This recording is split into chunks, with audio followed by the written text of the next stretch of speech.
श्री गणेशाय नमः। श्री सरस्वत्यै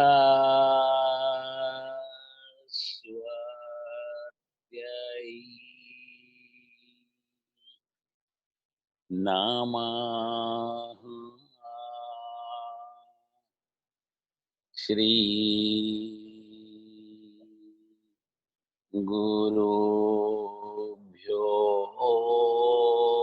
नमः।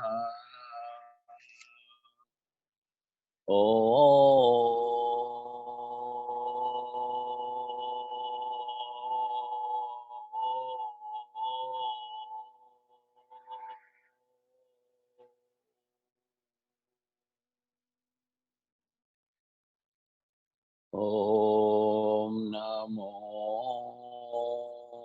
भगवते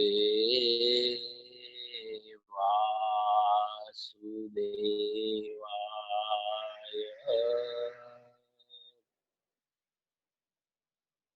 श्री लक्ष्मी नारायण भगवान की जय।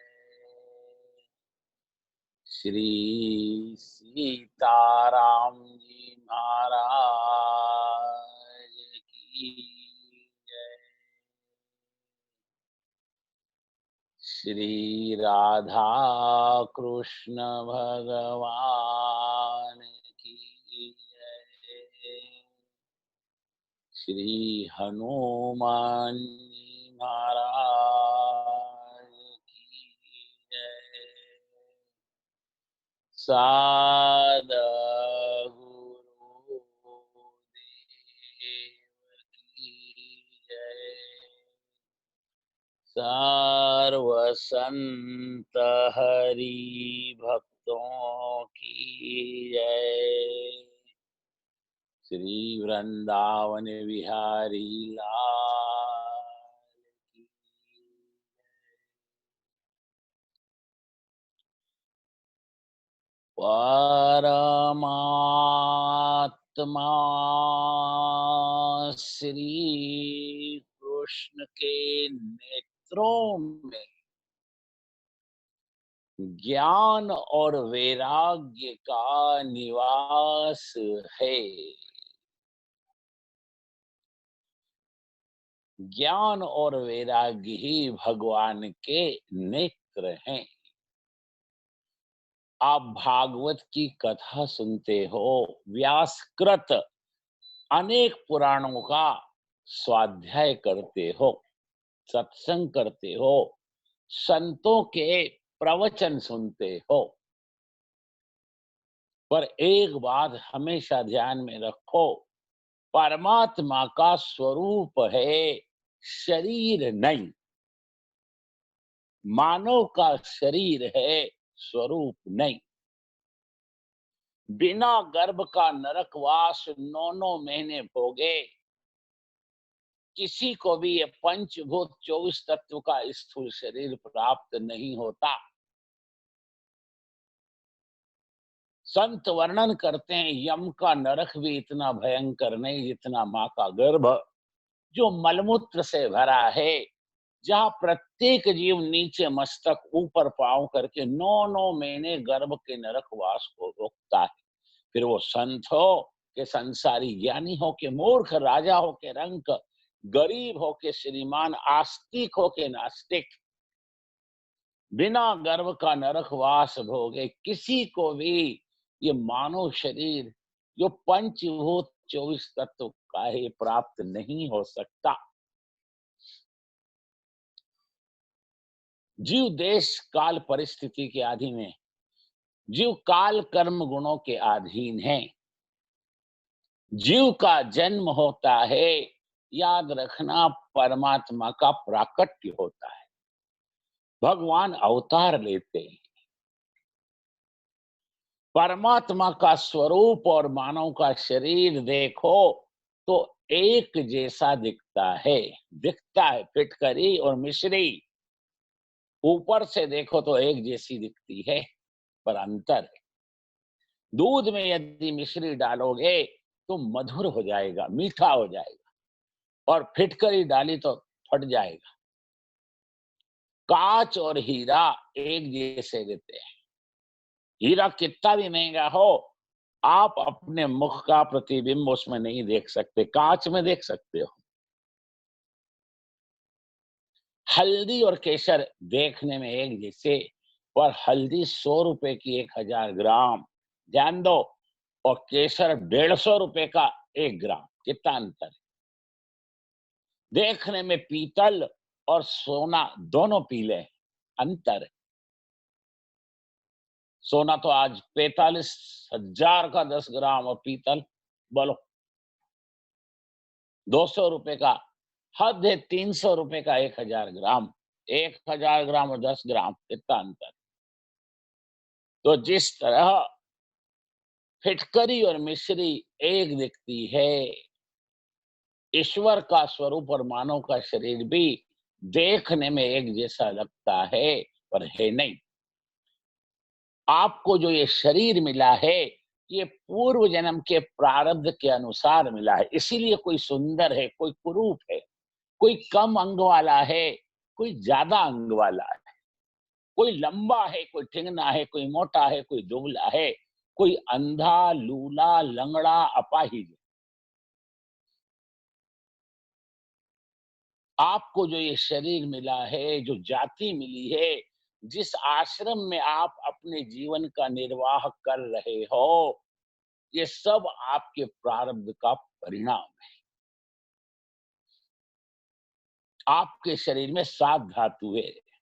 वात, पित्त, कफ, रक्त, मांस, चर्बी, जिसको मज्जा भी कहते हैं। और पुरुषों में 7वीं धातु है बिंदु। माताओं में 7वीं धातु है रज। परमात्मा के श्री अंग में मल नहीं, मूत्र नहीं, हड्डी नहीं, रुधिर नहीं, मांस नहीं, नख से शिख से नख तक भगवान आनंद रूप है।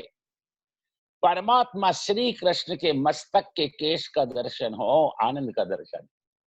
परमात्मा श्री कृष्ण के चरण के नख का दर्शन हो, आनंद का दर्शन है। आनंद के अलावा अन्य कोई तत्व भगवान में है ही नहीं। कई महापुरुष, कई संत ऐसा बोलते हैं भगवान में आनंद है, बराबर नहीं। अगर भगवान में आनंद हो तो दो हो जाएंगे, आनंद और भगवान।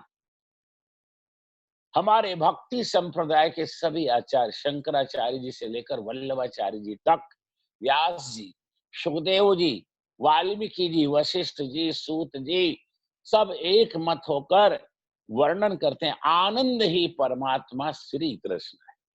परमात्मा में आनंद नहीं है।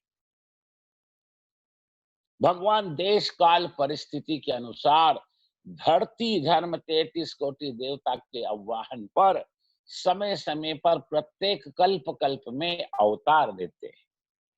परमात्मा का जन्म नहीं होता, गर्भ का नरकवास जीव भोगता है, परमात्मा प्रकट होते हैं।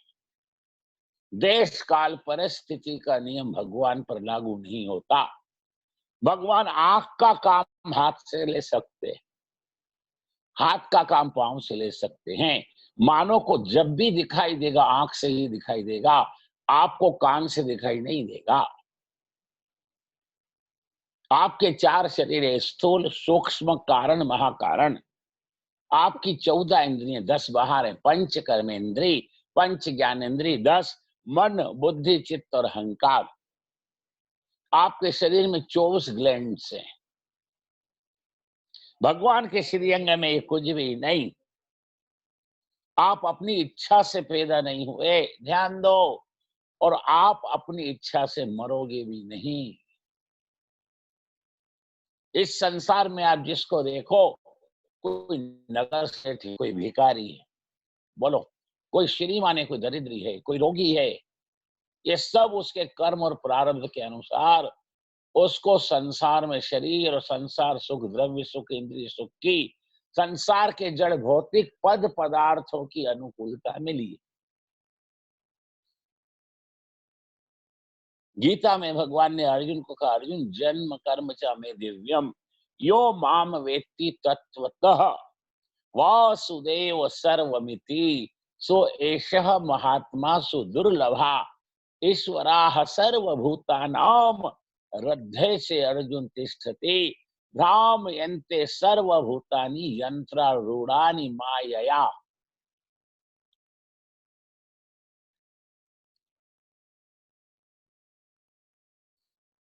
कई श्रीमान लोग अपने बंगले में, अपने घर में, अपने बैठक हाल को सजाने के लिए मिट्टी के खिलौने लाते। मिट्टी से बना हुआ जो करेला है वो कड़वा नहीं। कारीगर ने मिट्टी को करेले का आकार दिया, उसमें सुंदर हरे रंग भर दिए, वो असली करेले को भी मात करता है।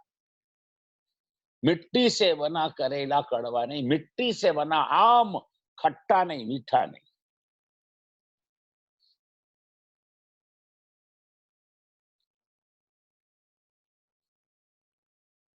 मिट्टी का बना है। कई श्रीमान कागज के फूल लाकर बड़ी बड़ी झालरें टांगते हैं, सीरीज लगाते हैं। कागज के फूल में रंग है, रूप है, सौंदर्य भी है, लेकिन गंध नहीं है। ध्यान दो, कागज के फूल हूबहू फूल के जैसे लगते हैं। जिस तरह मिट्टी से बने करेले में कड़वास नहीं, आम में मिठास नहीं, उसी तरह भगवान के श्रीअंग में ये 7 धातुएं नहीं, वात पित्त कफ मल मूत्र रुधिर मांस हड्डी कुछ नहीं, भगवान आनंद रूप है। जिस तरह सुनार सोना लेकर एक ग्रह लक्ष्मी के जेवर बनाता है, वो सोने को कड़ा, कुंडल, मुकुट, बजट्टी, ठुस्सी, हार, अंगूठी, पैर की पायल, बिछुड़ी, ये गहना आकार है, तत्व सोना है। सोने के गहने हैं, गहने का सोना नहीं है, याद रखना। सोना गहने के आकार का त्याग कर सकता है, पर गहना सोने का त्याग नहीं कर सकता। मिट्टी से बना जो घड़ा है वो मिट्टी है। मिट्टी से बना घड़ा है जो है, वो घड़ा मिट्टी का त्याग नहीं कर सकता। मिट्टी घड़े के आकार का त्याग कर सकती है। भगवान जगत और जीव दो ही का त्याग कर सकते हैं। जीव और जगत परमात्मा का त्याग नहीं कर सकते। जीव के जनक और जगत के निर्माता भगवान। घड़े का जो संबंध मिट्टी से है, वही संबंध जीव का ईश्वर से है, जगत का ईश्वर से। वेदों में वर्णन है, ये धरती का आधार जल है। जैसे जैसे हम आगे बढ़ेंगे, हर वस्तु 10 गुनी हो जाएगी। जल से 10 गुना अधिक जल, धरती से 10 गुना अधिक जल है। धरती का आधार जल है, जल का आधार बोलो क्या है? अग्नि। अग्नि का आधार क्या है? वायु। वायु का आधार क्या है? आकाश। आकाश का आधार क्या है? अवकाश। अवकाश का आधार क्या है? अहंकार। अहंकार का आधार क्या है? महातत्व। महातत्व का आधार क्या है? प्रकृति। प्रकृति का आधार क्या है? परमात्मा। और परमात्मा का आधार क्या है? बोलो, कोई नहीं। जो सबका आधार है, जो निराधार है, उसको सनातन धर्म में ईश्वर, भगवान, परमात्मा कहते हैं। भगवान को उपाधि है कर्तुम अकर्तुम अन्यथा कर्तुम। मंदिर में भगवान का दर्शन करने जाते हो, ध्यान से दर्शन करो। भगवान का स्वरूप है, शरीर नहीं। मानव का शरीर है, स्वरूप नहीं।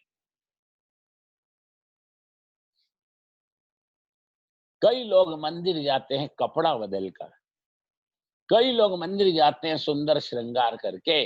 भगवान किसी का सौंदर्य, श्रृंगार, कीमती गहने कपड़े नहीं देखते।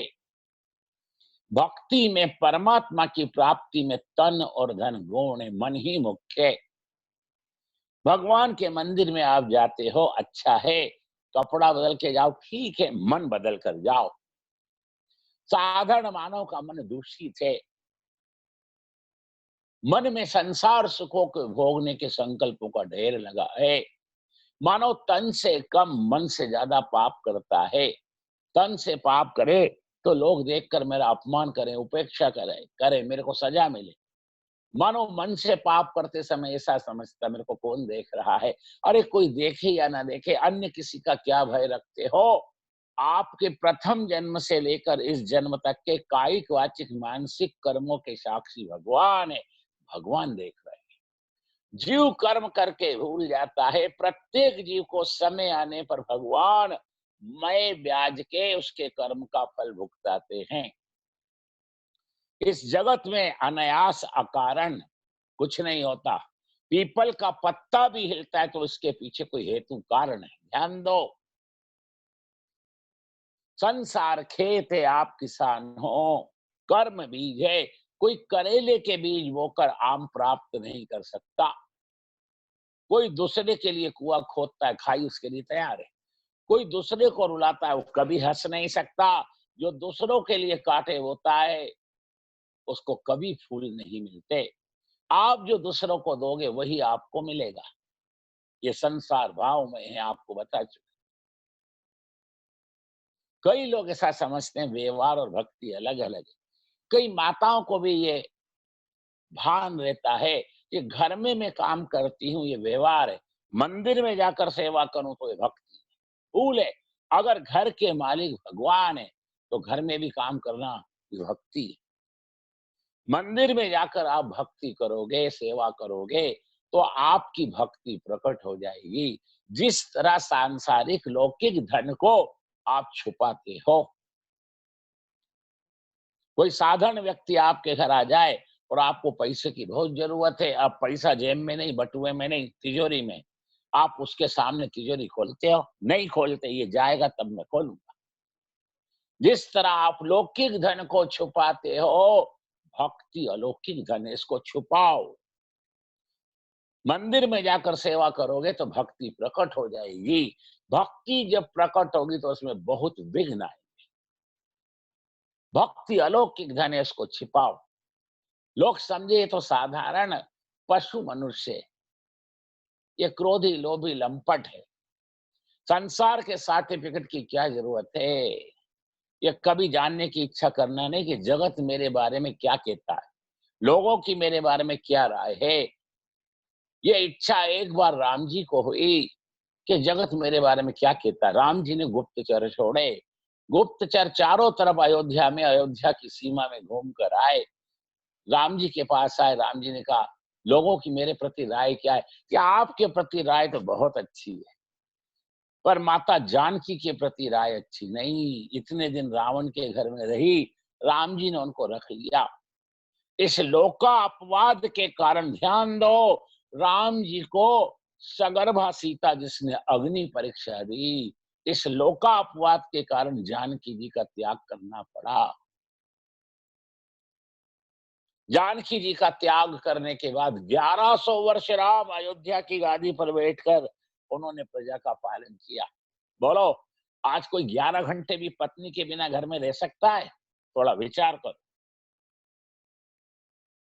1100 वर्ष तक सीता जी का त्याग करने के बाद राम अकेले अयोध्या की गादी पर बैठकर भरत खंड की अयोध्या की प्रजा को आनंद देते हैं। जो सुख स्वर्ग में इंद्र के पुण्यात्माओं को, देवताओं को नहीं मिला, इस मृत्यु लोक में राम ने इस भरत खंड की अयोध्या की प्रजा को।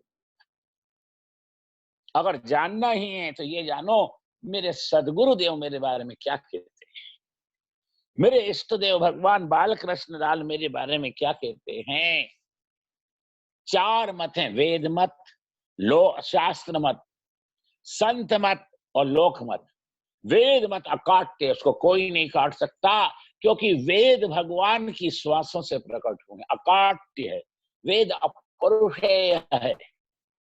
शास्त्र मत में भी भिन्नता हो सकती है, वाद विवाद हो सकता है, और संत मत में तो होता ही है। ये रामानुजी, ये वल्लभी, ये गौड़िया, ये शैव, ये शाक्त, ये वैष्णव, ये वारकरी और लोकमत की तो कोई वैल्यू नहीं है।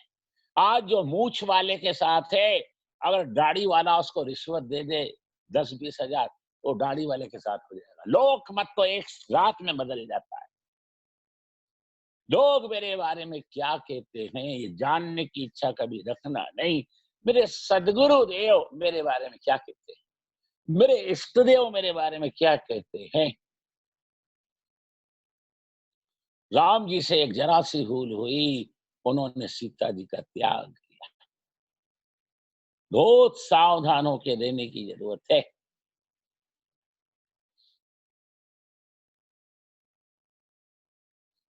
आप शतरंज खेलते हो, शतरंज में लकड़ी की गोटे होती हैं, घोड़ा, प्यादा, वजीर, मंत्री, राजा। ये कब तक? ये जब तक आप खेलते हो तब तक।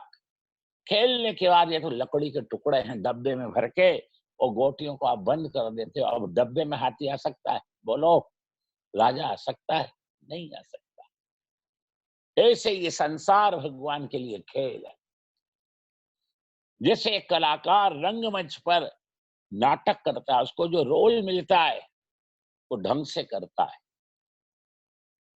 ऐसे ही भगवान जगत में देश काल परिस्थिति के अनुसार समय समय पर कल्प कल्प में आते हैं, अवतार संबंधी कार्य परिपूर्ण करके फिर चले जाते हैं स्वधाम। भगवान जो करते हैं उसको लीला कहते हैं, मानव जो करता है उसको कर्म कहते हैं। कर्म के अनेक भेद है, कर्म, अकर्म, सुकर्म, विकर्म, कुकर्म। फिर दो बड़े अंतर है, निष्काम कर्म और सकाम कर्म। प्रवृत्ति कर्म, निवृत्ति कर्म। निवृत्ति के आचार्य शंकर है और प्रवृत्ति के आचार्य भगवान राम कृष्ण नारायण। गीता में भगवान ने अर्जुन को कहा, अर्जुन मैं भी जगत में आता हूं तो मैं भी कर्म करता हूं। कर्म नहीं करने से कर्म करना ज्यादा श्रेष्ठ है। श्री कृष्ण का केसानासक्त कर्म योग है। 48 योजन लंबी चौड़ी सोने की नगरी ब्रह्म विद्या द्वारिका है। वो 16,100 रानी 8 पट रानियों के पति है। आज भी जब आप द्वारका जाओ तो ध्यान से देखना, जब संध्या का समय होता है तो द्वारकानाथ रणछोड़ राय के सन्मुख सोने का लोटा, अचमनी, पंचपात्रा, तरभाना और उसमें लोटे में गोमती गंगा का जल लाके रखते हैं। हमने उन पुजारी जी से पूछा, महाराज ये क्या है? ये भले ही हमारे भगवान द्वारकानाथ हैं, सोने की नगरी के मालिक हैं, पर त्रिकाल संध्या करते हैं। वो स्वधर्म का त्याग नहीं करते। वाल्मीकि रामायण में लिखा है, दशरथ जी अग्निहोत्री थे। राम नित्य अग्निशाला में अग्निहोत्र करते हैं। अग्निहोत्र वही कर सकता है जिसको 3 वेद का परिपूर्ण कंठस्थ ज्ञान हो। वासना का विनाश या तो अग्नि की उपासना से होता है या वन में जाकर तीव्र साधन भक्ति करने से होता है। क्वचित अग्निहोत्री ब्राह्मणों का दर्शन अब केवल दक्षिण भारत में, कर्नाटक में, आंध्रा में, तमिलनाडु में होता है। भारत के अन्य प्रांतों में अब कहीं भी अग्निहोत्री ब्राह्मणों का दर्शन नहीं होता, क्योंकि अग्निहोत्री ब्राह्मण को दिन भर स्टी करना पड़ती है, दिन भर सत्कर्म करना पड़ता है। उसको 5 मिनट का भी समय गप्पा मारने के लिए, अनर्गल प्रलाप करने के लिए नहीं मिलता। अग्निहोत्री ब्राह्मण की अग्निशाला में 4 प्रकार के अग्निकुंडों की स्थापना की जाती है, एक गोल, एक चौरस, एक अष्टमी के चंद्रमा के जैसा और एक षटकोण के जैसा। उन चारों अग्नि के कुंडों में 4 प्रकार की अग्नि स्थापित की जाती है। श्रोत अग्नि, स्मार्त अग्नि, दक्षिणा अग्नि, अव्वाहनी अग्नि, और 24 घंटे 32 घड़ी उस अग्नि को प्रज्वलित रखा जाता है। अग्निहोत्री ब्राह्मण यजुर्वेद के मंत्र से देवता का आह्वान करते हैं। शाम वेद की ऋचा से देवताओं की स्तुति करते हैं। शाम वेद संगीत प्रधान है, नृत्य, वादन, गायन, इसका विस्तार से वर्णन शाम वेद में है। शाम वेद सबसे बड़ा है। यजुर्वेद के मंत्र से आवाहन, शाम वेद की ऋचाओं से देवताओं की स्तुति और ऋग्वेद के मंत्र से देवताओं को आहुति दी जाती है। अग्निहोत्री ब्राह्मण को अग्निशाला में ही जब वो यज्ञ के द्वारा यज्ञ नारायण को तुष्ट पुष्ट संतुष्ट करते हैं, तो चावल को धोकर सुखाया जाता है, बीना जाता है, फिर उसको दरदरा कूटा जाता है और फिर गाय के घी में जैसे आप सूजी का हलवा बनाते हो, वो चावल के दरदरे आटे का हलवा बनाया जाता है, बराबर घी छोड़कर उसको इतना बनाया जाता है कि उसमें जल का अंश बिल्कुल ना रहे। उसको पुरोडास कहते हैं। फिर मिट्टी के कोरे बर्तन में उस पुरोडास को रखा जाता है। जिस देवता को आहुति देना हो तो उद्गाता उस देवता का उदात्त स्वर में मंत्र से आह्वान करता है। हाथ में वो पुरोडास लेकर फिर उस देवता को आहुति दी जाती है। शेष बची हुई आहुति से अन्य देवताओं को आहुति नहीं दी जाती। वो बचा हुआ शेष भाग पुरोडास का अवशिष्ट उच्छिष्ट हो जाता है।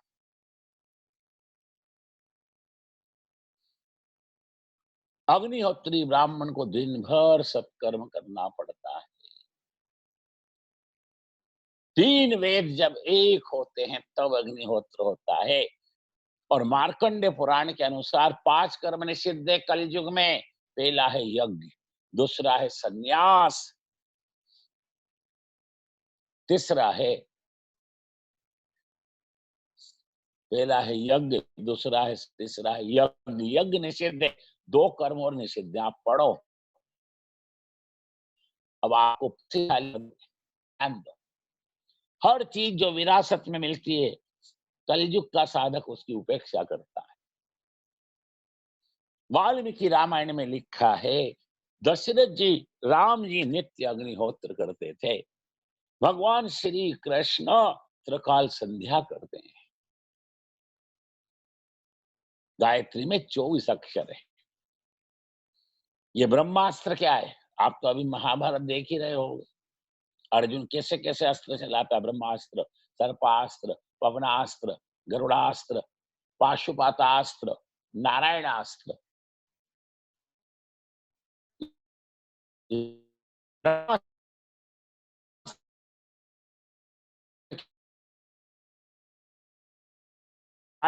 मन में होता है।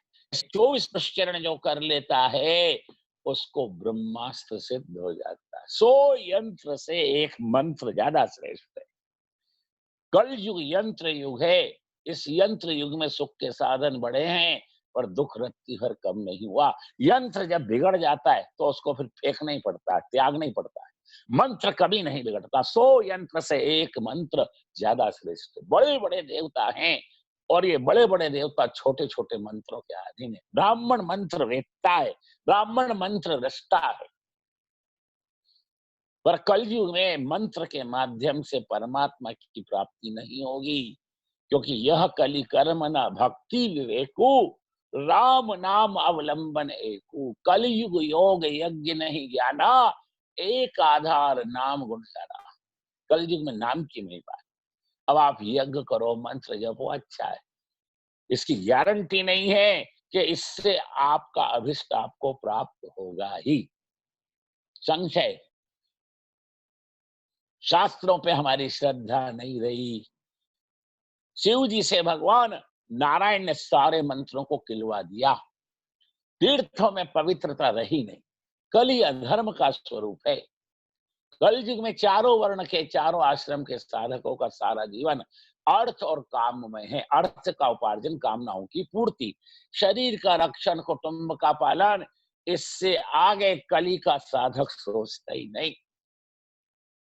राजा की इच्छा अनुसार चलोगे तो राजा की सहायता मिलेगी। ध्यान दो। कल युग में ऐसा लगता है जो 2 नंबर के काम करते हैं, जो दुष्ट हैं, जो आताताई हैं, जिनके आचरण, व्यवहार, वृत्ति, धर्म विरुद्ध, नीति विरुद्ध, वह सुखी है, संपन्न है। ऐसा लगता है, ऐसा है नहीं।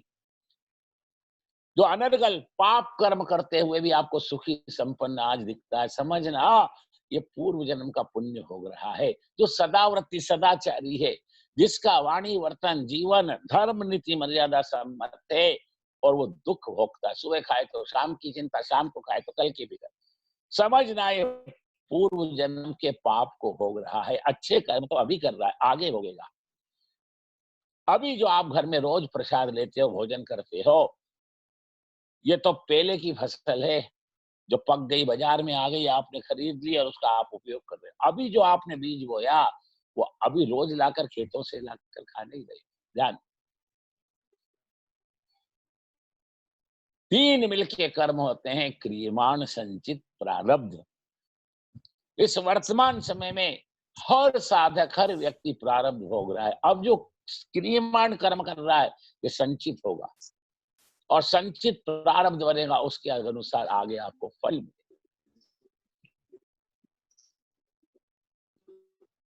कई लोग मंदिर में भगवान के दर्शन करने जाते हैं और भगवान से संसार सुख की याचना करते हैं। जो संसार सुख की याचना से परमात्मा की भक्ति करता है, परमात्मा के नाम धाम रूप लीला का आश्रय लेता, समझना वो भगवान के स्वरूप को जानता ही नहीं। क्योंकि संसार सुख तो भगवान पशु पक्षी को भी देते हैं। संसार सुख भगवान कामी, क्रोधी, लोभी, लंपट, आतंकवादी को, हत्यारे को, जल्लाद को, उनको भी देते हैं। आपको नहीं देंगे। थोड़ा विचार करो। पशु पक्षी भगवान की भक्ति नहीं करते, पर उनके सुख स्वार्थ की पूर्ति भगवान करते हैं कि नहीं? बोलो। हाथी को मन भर, चींटी को कण भर कौन देता है? भगवान देते हैं। आप तो वैष्णव हो, आपको भगवान क्या नहीं देंगे? संसार सुख की याचना से जो भगवान की भक्ति करता है, वो भगवान के अनुग्रह का कभी अधिकारी नहीं होता। जो वो भगवान से मांग रखता है, उतना पूरा करके भगवान हाथ छुड़ा लेते हैं। भागवत जी के 10वें स्कंद के उत्तरार्ध खंड में सुदामा चरित्र की कथा आती है। सुदामदेव पत्नी के कहने से 3 मुट्ठी चावल लेकर सुदामापुरी से, यानी पोरबंदर से द्वारिका गए थे। भगवान ने सुदामा को हृदय से लगाया, बड़ा सम्मान किया। बहुत कथा है, चार्मिंग पे आते हैं। भगवान ने अनेक बार कहा, मित्र क्या सेवा करूं, मेरे पास जो कुछ है तेरे आशीर्वाद, गुरु की कृपा से, ये माता पिता के आशीर्वाद से। मित्र क्या सेवा करूं कि मित्र आनंद है। सकाम कर्म की भागवत में निंदा। एक तरफ हम परमात्मा को कहते हैं अंतर्यामी है, और दूसरी तरफ हम उससे याचना करके उसको विचारक बना देते हैं। क्या तू मेरे दर्द से अनजान है? क्या तेरी मेरी नहीं पहचान? जिस भगवान ने हमारा, जब हम अपनी अपनी माँ के पेट में थे तो 9 महीने पालन पोषण रक्षण किया, क्या वो बदल जाएंगे? जन्म से पहले जिस भगवान ने माँ के आंचल में दूध दिया, क्या वो अब बदल जाएंगे? जन्म हुआ उस दिन से लेकर आज तक, इस क्षण तक, जो भगवान अन्न जल पवन प्रकाश दे रहे हैं, खाया हुआ पचा रहे हैं, 7 धातु को सम कर रहे हैं, शरीर को शक्ति, इंद्रियों के चेतना, अंतःकरण को प्रकाश दे रहे हैं, क्या वो भगवान अब बदल जाएंगे? भगवान कंजूस है, थोड़ा विचार करो। भगवान से अगर कुछ मांगोगे तो उतना देकर भगवान हाथ छुड़ा लेंगे, क्योंकि भोग हमेशा अधूरे मिलते हैं, भगवान हमेशा पूरे मिलते हैं। भोग में अल्प सुख, त्याग में अनंत शांति है। भोगी भूखा रहता है। भोग के लिए भोग नहीं है, त्याग के लिए भोग है। द्वारकाधीश ने सुदाम देव को अनेक बार पूछा, मित्र क्या सेवा करूं? नहीं मित्र, आनंद है, मेरे को कुछ नहीं चाहिए। जहां सब है और संतोष नहीं, वहां कुछ भी नहीं है।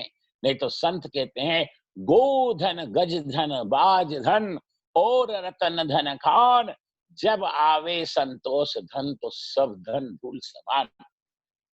परमात्मा की भक्ति वही कर सकता है। परमात्मा की प्राप्ति उसी को होती है जिसको प्राप्तव्य स्थिति में संतोष है। जो भगवान को जली कटी से माता, मेरे पड़ोसी तो नास्तिक के जैसे हैं, उनकी पोबारा है, मैं दिन भर आपकी सेवा भक्ति करता हूँ, फिर भी आपको मेरे ऊपर दया नहीं आती। 2 घंटे पूजा, 2 घंटे स्वाध्याय, त्रिकाल संध्या 3 घंटे की करता हूँ, मैं 7-8 घंटे आपको रोज देता हूँ, आप फिर भी मेरे ऊपर कृपालु नहीं। आप 7-8 घंटे भगवान की सेवा चाकरी करते हो, तो क्या भगवान आपके दास हो जाएं, फिर आपकी इच्छा अनुसार काम करें? ये भक्ति है? बोलो, ये तो व्यवहार भी नहीं है। भक्ति में लोभ रखो, भोग में संतोष मानो, यही वैष्णव का लक्षण है। सुदामा से का मित्र क्या सेवा करोगे? नहीं मित्र, आनंद है। सुदामा 3 मुट्ठी पौआ भगवान को देते हैं। 1 मुट्ठी पौआ लेकर भगवान ने सारी धरती का ऐश्वर्य और सारी संपत्ति उनको प्रदान कर दी। दूसरी मुट्ठी अरोगी स्वर्ग और स्वर्ग का ऐश्वर्य दे दिया। और तीसरी मुट्ठी अरोगने के बाद जब उन्होंने मुंह तक लाए अरोगने के लिए, रुक्मिणी ने हाथ पकड़ लिया, क्या करते हो? ये ब्रह्म ऋषि है भूदेव, इतनी दूर से आए हैं प्रभु, इनका लाया ये प्रसाद आप ही ग्रहण कर लोगे, हम आपके चरणों की दासी हैं। 16,108 हैं और स्वजन कुटुंबी जन अलग। एक चावल के 10 टुकड़े नहीं होते, कदाच अगर हुए भी तो भी पुरेंगे नहीं, क्योंकि एक मुट्ठी है। ये एक मुट्ठी अब आप मत अरोगो, 2 मुट्ठी अरोग ली। कल मैं सबके अरोगने के लिए जब भात सिद्ध करूंगी तो उसमें डाल दूंगी, सब प्रसादी हो जाएगा। इन भूदेव, इन ब्रह्म ऋषि सुदाम देव का प्रसाद सबको मिल जाएगा। रुक्मिणी ने हाथ पकड़ा, ये लौकिक भाव है। भागवत में मुख्य भाषा समाधि, समाधि भाषा का भाव है 2 मुट्ठी चावल खाकर 3 लोक की संपदा। हे द्वारकाधीश, आपने इस दरिद्री ब्राह्मण को दे दी, अगर तीसरी मुट्ठी आपने आरोग ली तो अब मैं बची हूं, क्या मेरा भी दान इस दरिद्री ब्राह्मण को कर दोगे? अकेली लक्ष्मी जब भी बोलती अहंकार में बोलती है। आज द्वारका नाथ को रुक्मणी की ये कर्कश शब्द अच्छे नहीं लगे, उन्होंने हाथ पकड़ के झटक दिया, जा यहां से, हम 2 मित्रों के बीच में तू क्यों आई? तू मेरे सुदामा को तेरे पास क्या? पहने हुए वस्त्र से तेरे पिता भीष्मक राजा की अमरावती पुरी से तेरा हरण करके लाया हूं। तू मेरे सुदामा को क्या देगी? तेरे पास है क्या? आज भगवान रोते हुए सुदामा के चरणों में गिर गए। पत्नी पति की अर्धांगिनी होती है। आज रुक्मणी ने नहीं, मेरे आधे अंग ने आपका अपमान किया, सुदामा क्षमा कर। कि नहीं नहीं नहीं, भाभी जी ने सत्य तो कहा, मैं बूढ़ा, मैं बीमार, मैं लाचार, मैं बेकार, मैं दरिद्री, मेरे पास लक्ष्मीपति वैकुंठनाथ को देने के लिए कुछ भी नहीं। कि नहीं नहीं सुदामा, जो संतोष मुझे 2 मुष्टिक पौआ पाने से हुआ, ये चावल खाने से हुआ, आज तक नहीं।